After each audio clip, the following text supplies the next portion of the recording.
Hello and welcome to another Talking To episode. I'm your host Teddy, and today I'm being joined once again by Hayden. And today we're going to talk about the DMT, the 2012 Season 2, Episode 19, The Wrath of Tiger Claw. So, what do you think about this episode briefly? This was a really cool episode. This is probably one of the most significant ones that I've seen in a while. After the last previous episodes that we've had with the mutant pizzas and the exciting adventures of the other ones that I've really enjoyed. But no, this was a really cool episode, and some of the fighting scenes I absolutely loved, and I've got so much that I want to talk about. However, we're going to be here for quite some time for this one, I believe. So yeah, we're going to have a lot to talk about in this episode. Yeah, this episode, I think, is like a top 10 episode, like from the season, and also like as from the actual show itself. I think it's like one of the best episodes they've done, and there's just so many great fight scenes, which, yeah, I don't know where to begin. So, with the actual story itself, we do get to see, in opening, we do get to see Tiger Claw.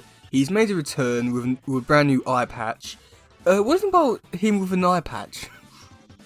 To be honest, I thought he looked sick. Like, he looked really cool. Like, he walked in, he's covered in, like, battle wounds, and he's got an eye patch to tell everyone his story. And to be honest, I know you said he was coming back, but I wasn't expecting it like this, because I completely forgot that he got eaten by the worm and got transported to a different dimension. And to see him go through those different dimensions fighting off the Krang, that would have been such a cool branch-off series. Oh, Don't you think? That would have been amazing. But yeah, like with the eye patch, it just works so well for his character. You can't describe it, but it just works. But yeah, like, speaking of that, like the flashback bit, what do you think about that scene there? It's like seeing like the 80s toys again, him going through different dimensions. What do you think about that scene there? I thought that was really cool. That was like super awesome that they include that they got all like the different dimensions, the story, and like I said, that would have been an awesome branch off series of just Tiger Claw going through the different dimensions, fighting off tons of Krang, tons of other variants. It would have been so cool.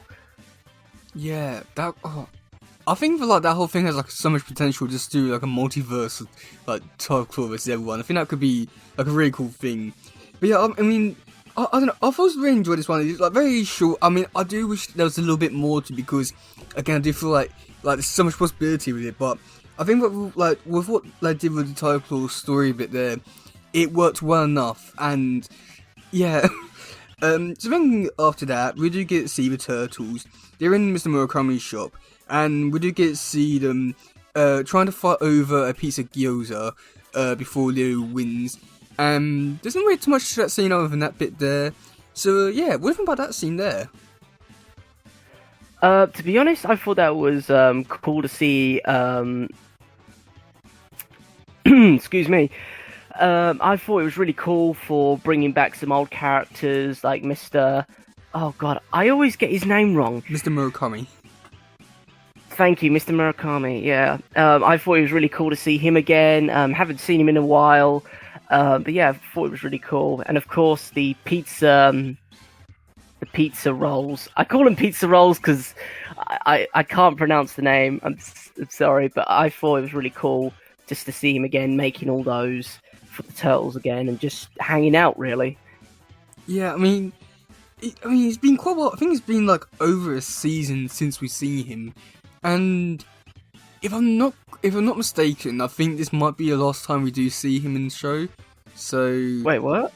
Yeah, if I remember correct, I'm pretty sure. Yeah, I think this is actually his final appearance in the show. So like ever, or just for this season? For the show. You're joking. I think, but I'm pretty sure this is the final appearance. Which, yeah, well, that's kind of sad, but I really hope I'm wrong, but I'm pretty sure. Please be, because I don't want to see him go. He's such a cool background character. Yeah, I mean, this scene here, I thought, like, with most of the stuff here, with, like, Leo, like, being, like, in his own mood, and Raph talking about all that, I thought that stuff was okay, but, like, this scene, Mr. McCurry, that was just, like, really great to see him back, and also, just, like, seeing him was having fun. I don't know, worked so well, and it did remind me of a scene from the 2003 show in the season 4 episode, where Turtles are doing sort of similar thing where, like, got Raph, Mikey, and Don, they're trying to go up to a building, and Leo stays behind because he doesn't want to do it, but then, as Turtles got to the building, Leo's there, so it reminds me a lot of that scene from that episode. So then after that, we do get to see, like, Tiger Claw and Karai, they're going across buildings, and Tiger Claw reveals why Karai's been, like, sent with him, and it's basically because Karai has all the knowledge about the turtles.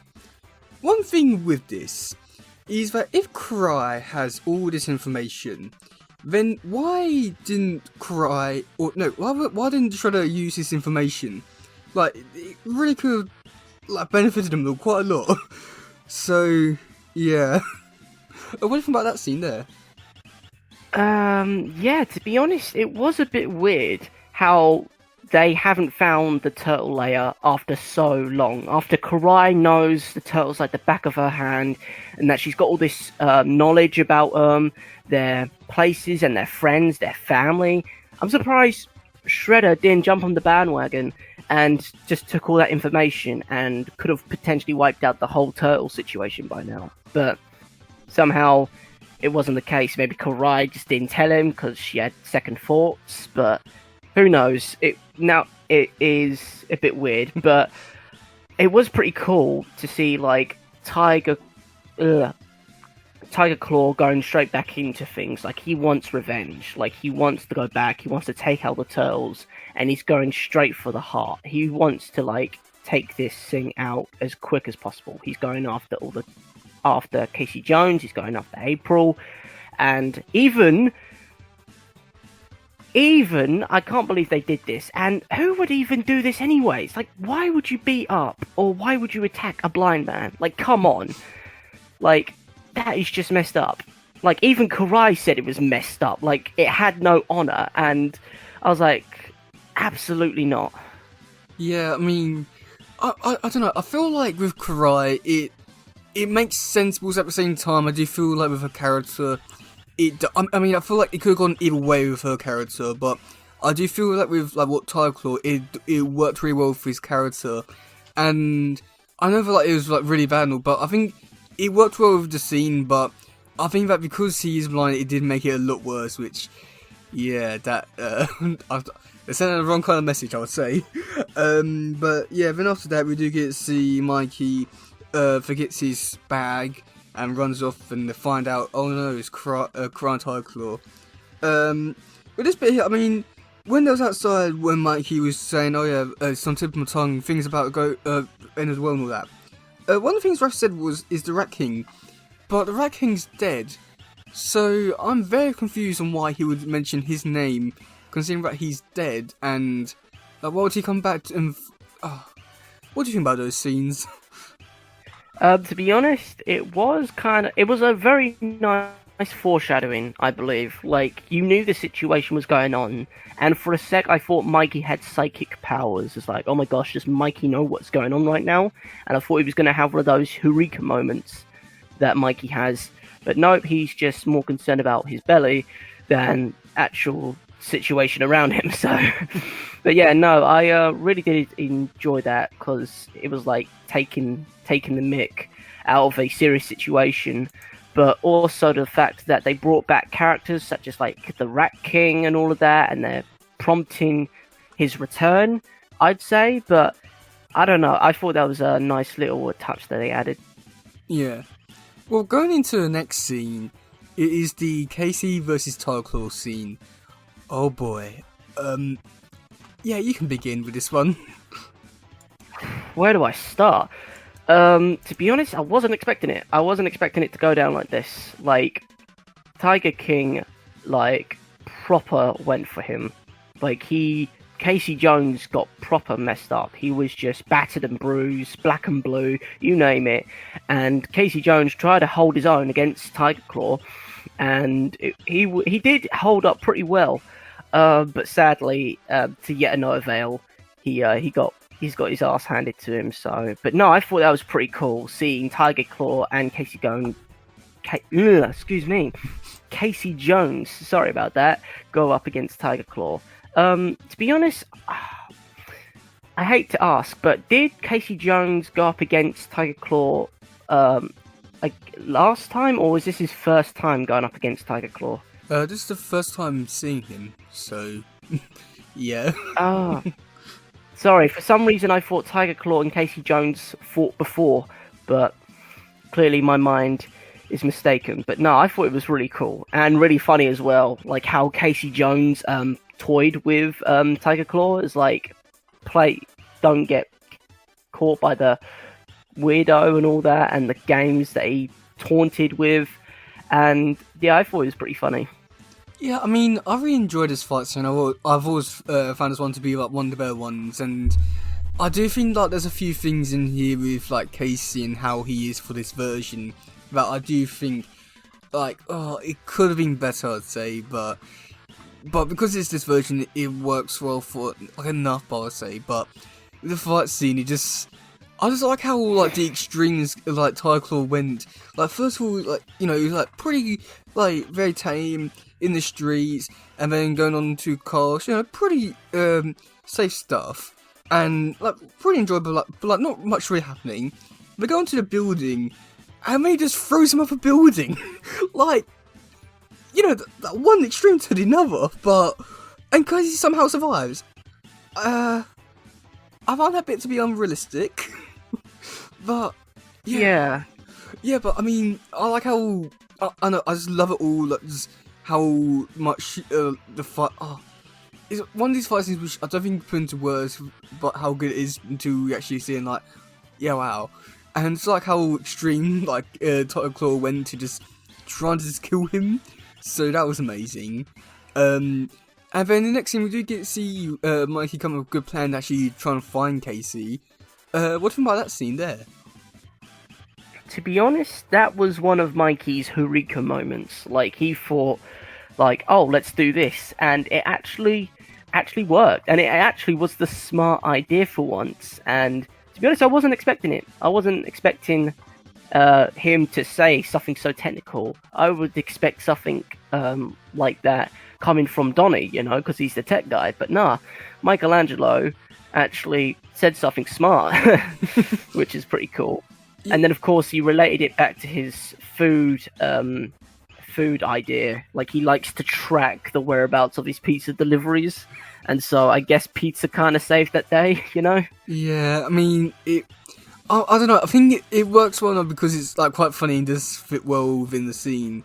But I think that like also at the same time, it's just like, how does Mikey know this? I mean, it's Mikey, so yeah, it was like a really good like short little simple scene which I enjoyed. But at the same time, it's Mikey. And then going into the next one, we do get to see Cry and April talking, and then Leo and Donnie come over, and Cry says, "Oh yeah, I believe you." What do you think about that scene there? Really unexpected.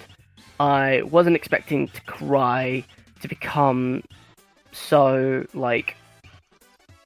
She was just took...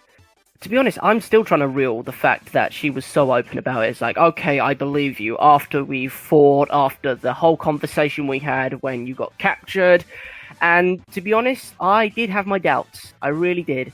To be honest, like, she was so open and so defenseless. Like, hold on a minute, this is very weird. This is a trap. I can sense it from a mile away. She's acting all defenseless, like, letting her guard down to get close to the turtles and to get in. And really weird, because I knew something was wrong. And I was like Raphael in that situation. I knew something was wrong from the moment she let her guard down. I was like, hold on a minute, this isn't correct. This is someone completely different. She's got something planned, but I don't know what. Well, I mean, I do feel like because I've seen this episode quite a few times, it wasn't like, oh my god, I can't believe, like she's playing or anything like that. It's just like one of those kind of scenes, and it did seem like really weird that all the characters just like believed her out of nowhere. I mean, considering that like in like the last few episodes that she's appeared in, she's attempted to kill them quite a few times, and even after hearing all the information, she's still like, yeah, no, you're evil and all that. So I do find it weird that like all of a sudden they now change their minds, be like, oh yeah, you're good and all that. And then like even earlier in this episode when Raph was talking to Leo about Cry, and Leo was saying basically, oh yeah, Cry's good, I know it. And I saw that wondering why Cry's changed over. But yet the thing is, they have not given Cry any sort of evidence to actually switch over to their side. So I find it all like just so weird that like all of a sudden everyone just like want to believe that she's like good and all that. I just find it so like weird that like they're so gullible and all that. But then we do get to see Cry go into the lair, and we do get to see her actually find out the real truth about like Master Splinter and all that. What do you think about that scene?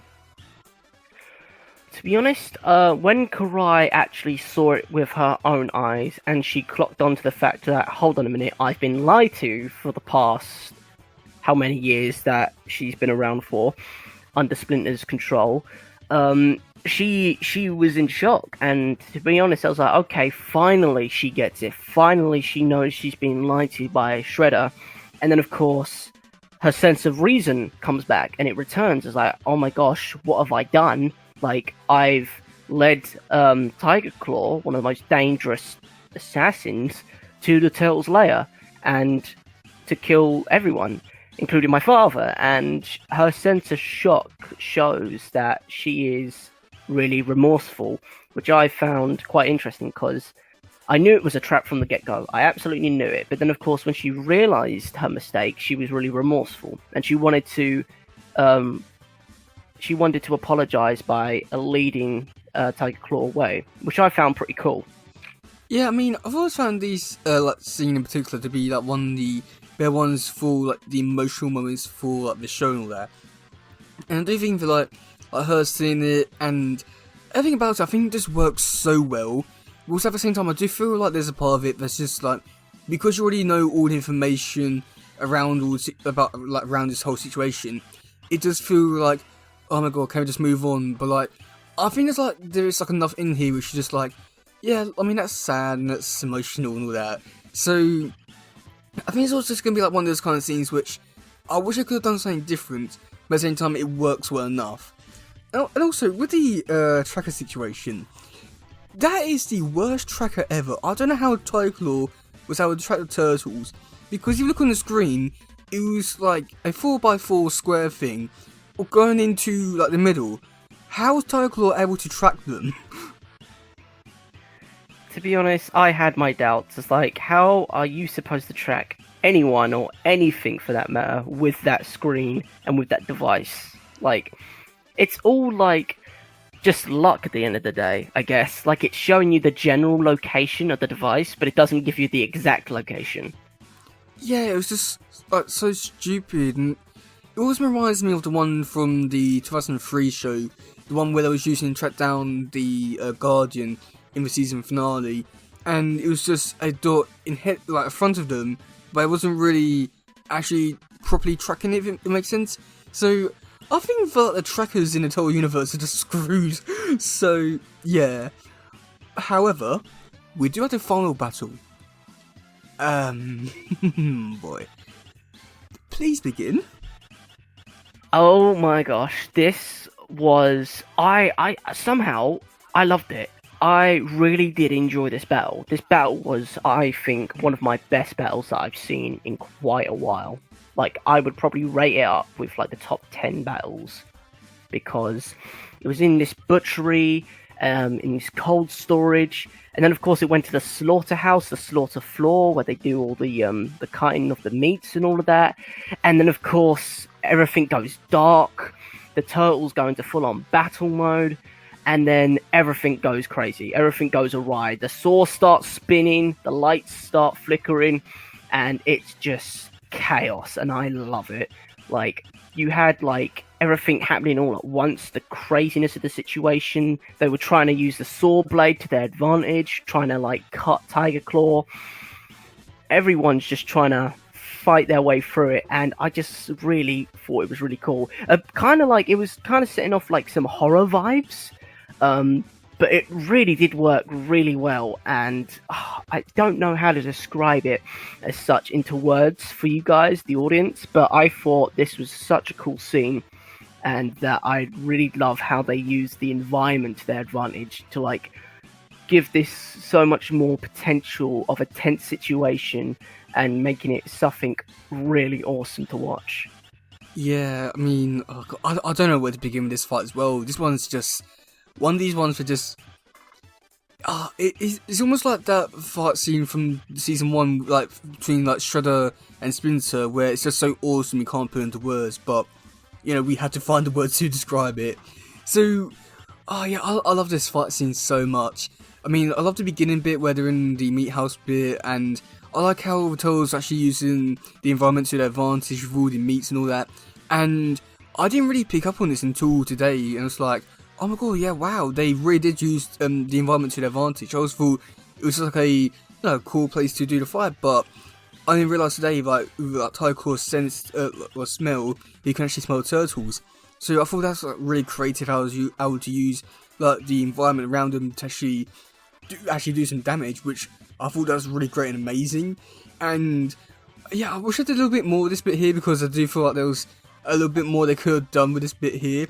Also felt it was weird that Karai didn't fight in this scene either, but you know, it is what it is. But then going into the warehouse fight scene, oh god, I love it so much. Like the fast-paced action, everyone just fighting, going at it.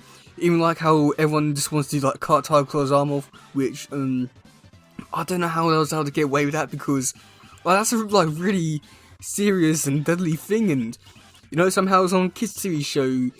Like what? But yeah, I love it so much. The fast-paced action and yeah, everything about it just works so well. I just don't even know like where to find the words, because I mean, I feel like you're in the same boat here. It's too good to put into words. And then and then we do get to see Karai, and she gets beaten up. What do you think about that scene there? To be honest, it was a shame that she didn't put up much of a fight, and that she got knocked out with only one punch. Which was a shame, because I'd like to see Karai fight against Tiger Claw. But yeah, when Karai was being used as ransom against the Turtles, like she was going to get dropped into this huge meat grinder sort of thing. I'm like, oh my gosh, the thought that they would actually put that in there is like, oh, we're going to put the fear factor in. It's like, okay, we're going to use Karai as like ransom atop of this giant meat grinder sort of thing. That was really cool, and I thought that was really, really good with like the creative side of the environment that they were using to drive that fear and tension factor involved with it. But I thought it was really cool. But to be honest, I'm very surprised that the Turtles didn't try and save her. I know that she betrayed them, and she's betrayed them so many times I can't even remember. But yeah, I'm surprised Leo didn't have the courage to go after her and save her. After she came through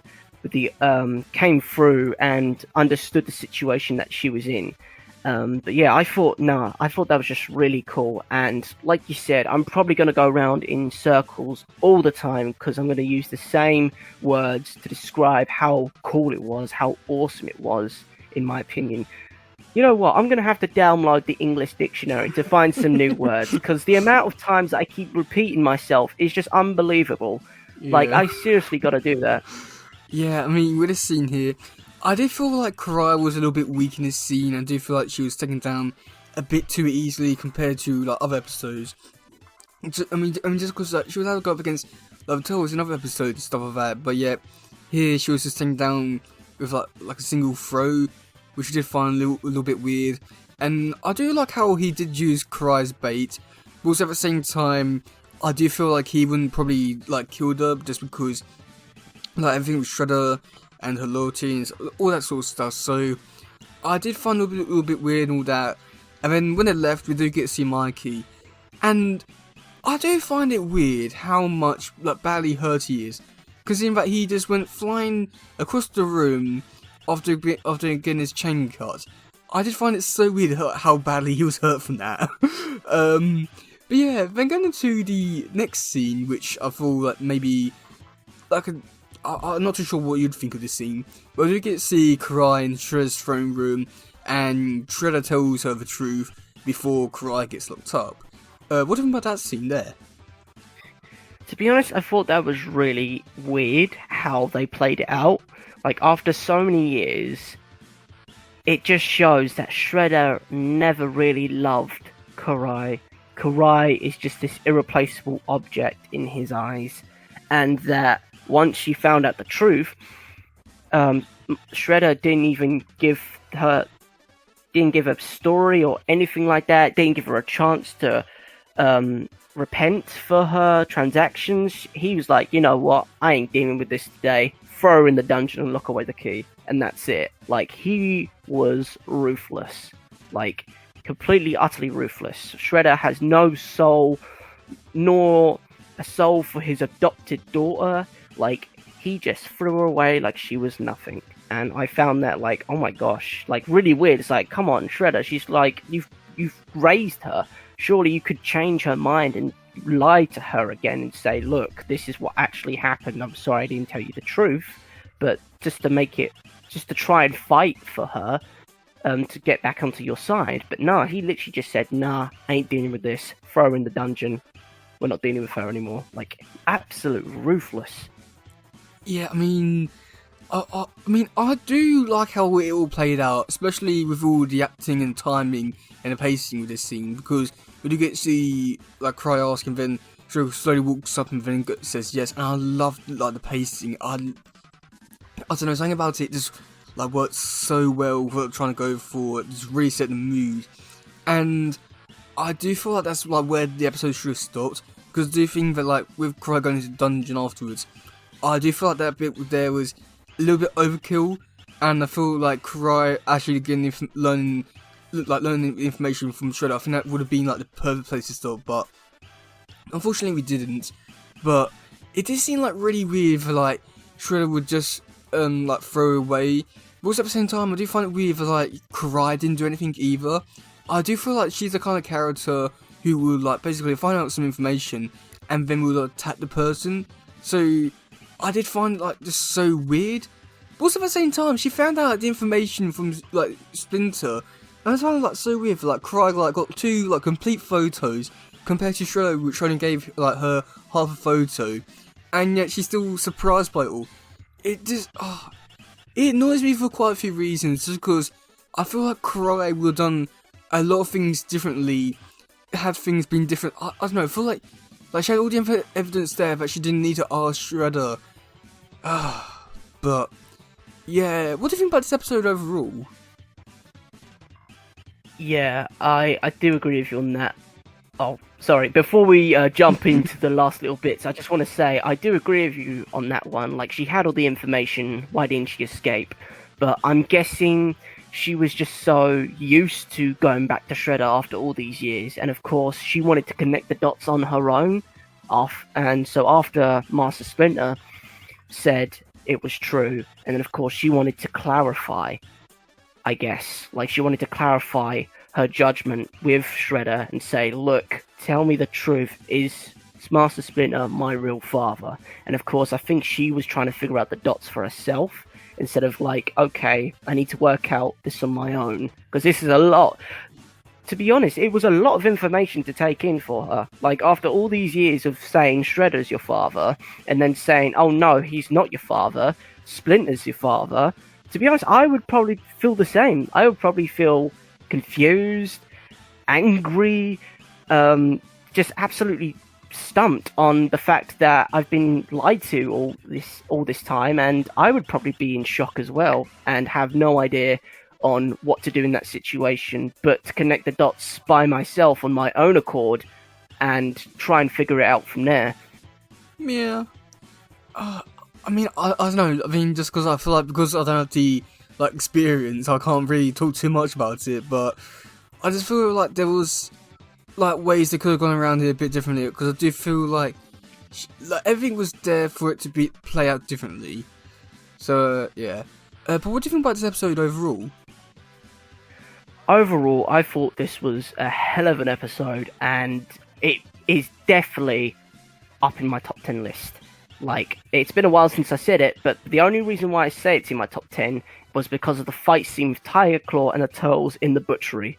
And that is the only reason why that is, because I just found it to be so intuitive and so cool with how they set out the fight scene, their environment, and how they used it. That is the only reason why. But overall, I give this episode a 10 out of 10, hands down, because it was just visually pleasing, visually inviting, and an awesome little backstory as well, which I'm just going to be constantly thinking about, like, how did Tiger Claw get back through all those different dimensions, and how did he survive?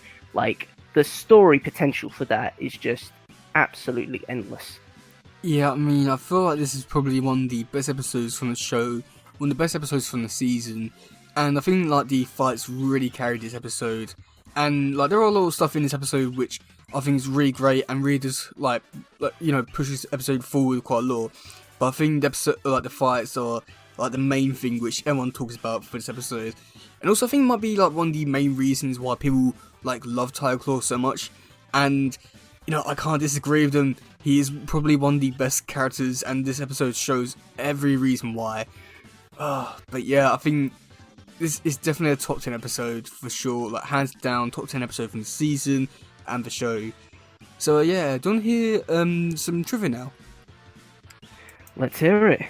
Okay, so for some trivia, the Triceratons and the 80s Turtles make a cameo appearance in Tiger Claw's flashback.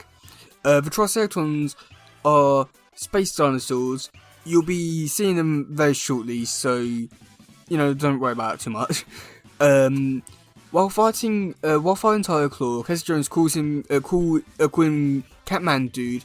This is a reference to Catman Dude who like Tiger Claw is a tiger. I'm not too sure if that's like a religion thing. So yeah. This is the final episode. Jason Biggs voices Leonardo.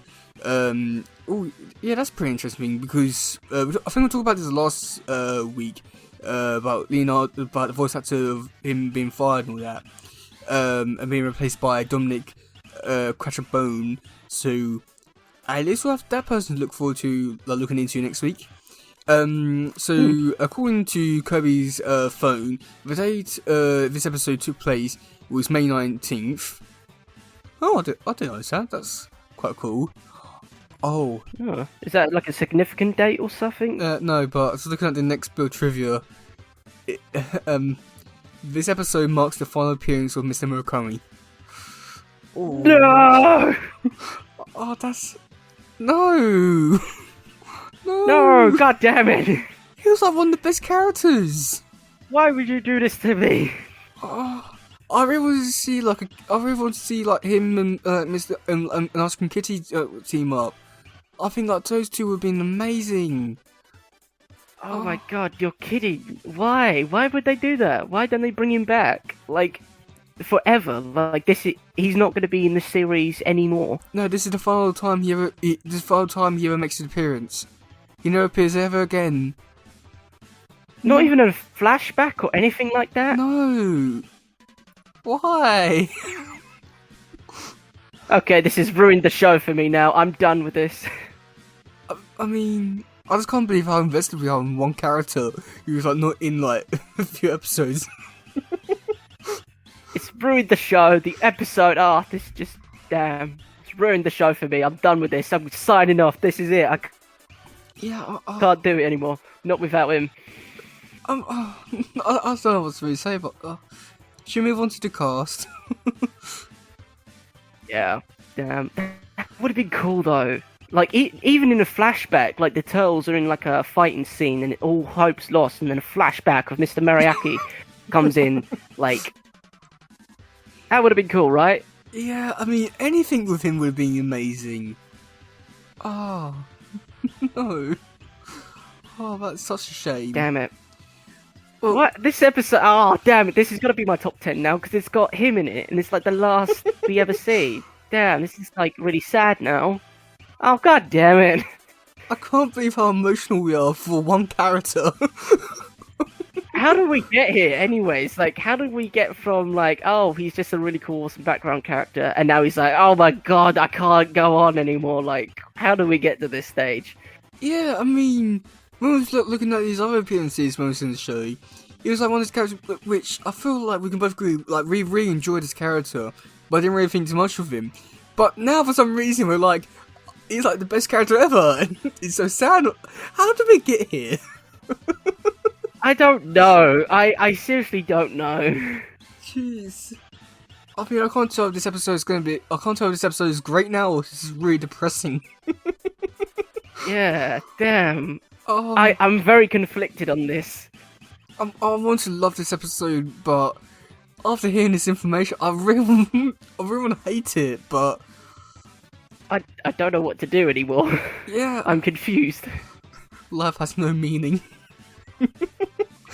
What is life? Like, what is life? What is reason? What is... Everything's a lie. To be Mr. Murakami or not to be Mr. Murakami. Okay, let's move on to the... Okay, yeah, let's move on, shall we? Because we're going way too into this.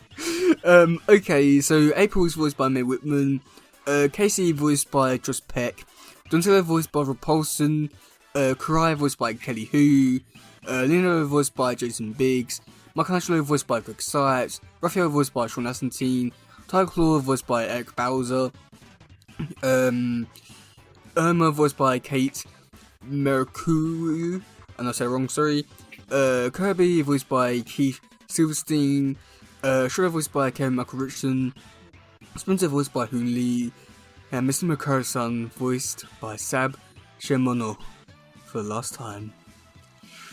Ooh. Damn. Yeah. Also, some pretty interesting and fun trivia about this episode with the writer. So this episode was written by Christopher Yost. I don't know if you know that name or anything like that.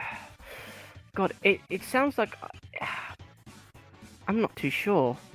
Should I know this guy? Should I know him? I don't know if you should or not, but either way, this person, he's written for quite a lot of stuff which I feel like you've probably seen. He's worked on the Avengers Earth's Mightiest Heroes show as like head writer. Also did some stuff for like comic book stuff for New X-Men and X-Force, Thor Dark Worlds, Star Wars Rebels, Wolverine and the X-Men, Thor Ragnarok, The Mandalorian, The Batman. I think like those are like shows which I feel like I think it's either like he's like written episodes for, was actually was actually in charge of some episodes, which yeah, I must admit that's actually pretty cool that he's worked on like Thor Ragnarok, like the movie Thor Ragnarok and the Mandalorian TV show. Even with Batman, I mean that's amazing. But it gets even crazier. Wait. Did you say Mandalorian? Yes, he's worked on Mandalorian, and a new Batman movie, Thor Ragnarok. Oh wow! But it gets even better. Yeah. But it gets even better because this is not the only time he's worked on Turtles. In the 2003 show, he's worked on like quite a lot of episodes, which some which are like so great. He's 1, 2, 3, 6, 7, 8, 9, 10, 11, 12, 13, 14, 15, 16, 17 episodes of the 2003 show, which some of them he's written like some, I wouldn't say like the best from the show, but like you know, like really up there in terms of like quality. And I feel like after watching this episode, I feel like I can get like a really good sense of like what kind of things you would expect from like the 2003 episodes. But that's not also the only thing he's working on in terms of Turtles. Now, in next year for 2024, they're going to be making a new TV show for the brand new TMNT movie, the Mutant Mayhem one, and it's going to be about Turtles going in high school. And this person, who's written this episode, he's going to be one of the showrunners for that show. So I do feel like there's a little potential and possibility there for that show being as good as some like these episodes that it's worked on, if not better. Yeah. Wow, they're making a new movie already after they just released the new. Well, I say new, but after they released the first one. Yeah, it was announced before the movie came out they're making a second one, and also it was having a TV show that, and it's already got like 2 seasons already, despite the show's not even coming out yet. So, you know, like this new version's doing something good. So, yeah, I got a feeling that's gonna be something we should be reviewing soon. Yeah. Sounds like they're taking this way too quickly. Like, okay, we just released this. We're gonna release some new series, new seasons. I'm like, What? Hold your horses there, mate. Well, I don't think it's really too much. I mean, what? Well, I don't know. Just because like when you really think about it, in terms of Turtles and the bigger, larger universe this has, in terms of like the Foot Clan, the history of all that sort of stuff, and also got like the mutants, and also like Triceratons, outer space, time travel, different dimensions, stuff like that. It does feel like Turtles never really taken, or like companies never really taken it that seriously, and it's only giving it like one show or one comic book. And I've always felt like each like universe always needs to have like quite a few things going at once to really make it feel like a large universe. And I mean, I feel like now they're finally embracing it and actually making it into like a cinematic universe kind of thing. So I mean, it's taken this long. So yeah, but yeah. Okay, so for the next episode is called The Legend of Kurokabuto. What do you think is going to happen in that episode? Kurokabuto. Let me tell you what the Kurokabuto is, first of all. Yeah, because I don't know that character, sadly, so it's not a character. I don't have much context. It's not a character. No? It's Shredder's helmet. Oh. Oh! Okay. I was gonna say that it sounded like a character that I didn't know, but now it's the helmet of Shredder. Now that's interesting. That is something I did not know before. Yep. Right. I don't know. It may be... Ooh, I never really thought about that. I never really thought about, like, Shredder. How? Is it... Okay, I'm going off on a wild one here, but I think it's going to talk about Shredder's backstory. Okay. Am I getting warmer or am I getting colder? To be honest, I actually don't remember. I can't remember what the legend is. I think. Yeah, let me double check. I can't remember what the legend was. I think. If I remember correctly, I think it was something to do with the. I mean, I think the legend is just for like. It was something to do with like Shredder's like helmet. I think it's just like how like the arm or the metal that's used in it. I think that's the legend. But I'm not entirely sure. I can't remember. I haven't seen this episode in quite a while, so yeah.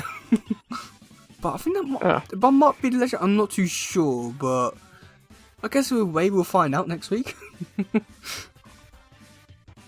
Yeah, we'll both find out. But yeah, do you have anything else to say about this episode, or is all done with this one? To be honest, I think I've said what I've needed to say. I think it's one of the best, well, I say best episodes. There's plenty more to come, but for this one, I think it's one of the 10 out of 10s that I've seen so far. So, yeah, but can't wait to see what else is going to happen with Tiger Claw and the Turtles in general. Like, it's such a huge area now. Like, this could potentially be really good content. So, but yeah, no, I thought this was a really good episode, hands down, 10 out of 10.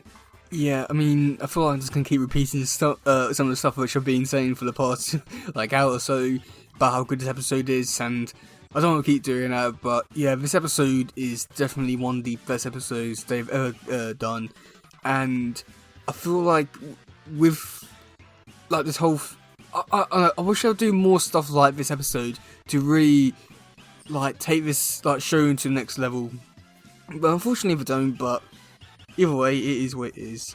So, yeah. If you want to get onto the podcast, you can get onto it by leaving comments on YouTube, Reddit, Anchor, either through text message or voice message. But yeah, I've been your host Teddy, And I've been Hayden. and we'll see you all soon. Goodbye, yo, bye. Bye.